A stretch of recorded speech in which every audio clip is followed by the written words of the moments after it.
Familiar mo ining talan-awon, siguro kamong tanan naka-experience ani. Maadto ka sa ospital kay magpa-check up. Maadto ka sa clinic sa doktor kay magpa-check up. Kunya, pag-abot nimo dito, nakita nimo ang kadaghan sa mga pasyente nga nagpaabot sa ilang turno sa check-up.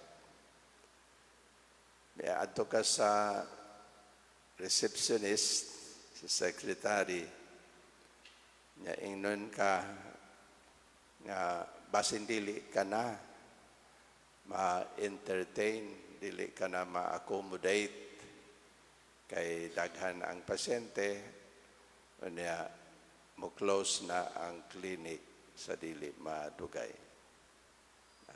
Nagani panahon nga pag-ato nimo wala ka ma-appeal sa listahan sa sunod na pod nga panahon. Makasabot pod ta sa mga doctors, si Dr. maupo na. So, usahay, dili ta ma-accommodate, dili ta ma-entertain. Panlahi, si Dr. Jesus, lahi, tungod kay, dili kinahanglan nga magpa-appointment pa ka. Una kaniya entertainon. Tanan, welcome. Tanan good, welcome anytime. Na nakita nato kini sa Ebanghelyo karon. Ang mga tao nga nanginahanglan og tabang nga miadto kang Hesus. Sa kunang gingon, welcome ang tanan. Pananglitan kadtong opisyal sa sinaguga nga miadto ni Jesus tungod kay himalatyon ang iyang anak na eventually namatay gani gyud. Dayon katong babae nga gi-hemorrhage for 12 years. Hilom lang gani nga miduol ni Jesus. Maginara na kadaghan sa mga tao niya kamang-kamang siya dito ilalom sa mga tiil kay ingon siya makahikap lang ko sa iyahang bisti ayo gyud ko. Og gihatag ni Jesus ang ilang gipangayo. Nga naman kaha unsa may diha kanila nga gitubagman ni Jesus ang ilang pagampo, ang ilang gipangayo. Una, tungod kay para nila, para sa duha, si Jesus ragyod ang makaayo, si Jesus ragyod ang paglaom nila. Para nila wa gyulain nga makatabang nila. Pagkanindot nga attitude. This should also be our attitude when we pray. When we come before the Lord, mo ngayo, mo hangyo sa iyahang tabang. Nabang tuog ka. Dakugid kayo ng imuhang pagsalig nga sa Jesus ra ang makatabang nako. Sa buhaton nimo ang tanan. Buhaton nako ang tanan. Ikaduha,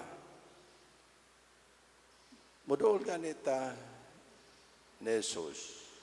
Siguro connected po ni sa attitude sa unang gingon ako, gisgutan nato. Dili ta angay nga mahadlok o mabalaka.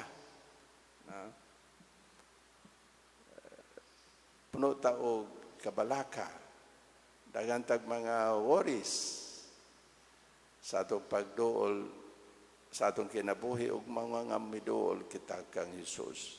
Duol gani ta, wadon ang kabalaka, wadon ang kahadlok.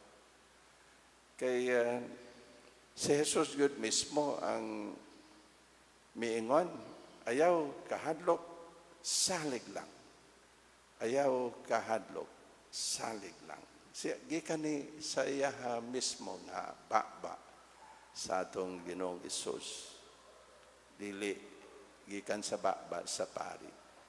Dili gikan sa baba sa doktor. Dili sa baba sa inyong mga ginikanan, mga higala. Pangikan gyud sa baba ni Jesus. Ayaw mo kahadlok, salig lang. Ug mo kini gyud ang atong attitude pod sa tuang pagduol ni Jesus. Kung muduol ta kaniya mangayo sa iyang tabang. Salig lang yun o tabangan ta sa Ginoo. Mga igsoon, di ba mosalig man ta sa doktor? Di ba? Mosalig man ta sa atong doktor. Mosalig ta sa atong driver, magsakay ka og series. Patulog-tulog, ramanggani ta. Relax rata, kay nahibalo ta, maayo ni nga driver, salig ta sa driver. Sakay tag-aeroplano, maugyo na ang akong pinakahadlukan. Pagkadaghan ng panahon, nga sakay kong aeroplano, hangtod karon mahadlok pa ko. Pag-ato na akong US, katulo pa ko nakasakay ka aeroplano diri sa Pilipinas. Pag-ato na ako dito sa US, murag unok-unok ko ba? Hapit kada adlaw sakay aeroplano. Sulod sa unom ka bulan. Panangtod karon, hadlok pa ko gihapon. No? Musalig ta sa pilot. Kung musalig ta sa doktor, salig ta sa pilot, salig ta sa driver, anong di man mo salig ni Jesus? Diba? Anong di man mo salig ni Jesus? Murag usahay, wa nato ni maamgohi. Anong musalig ta sa uban? Kung musalig ta sa uban, anong dili man mo salig ni Jesus? Mao ni ang nindot kayo, mao ni ang para nako good news para kanatong tanan. Daygo ng Dios.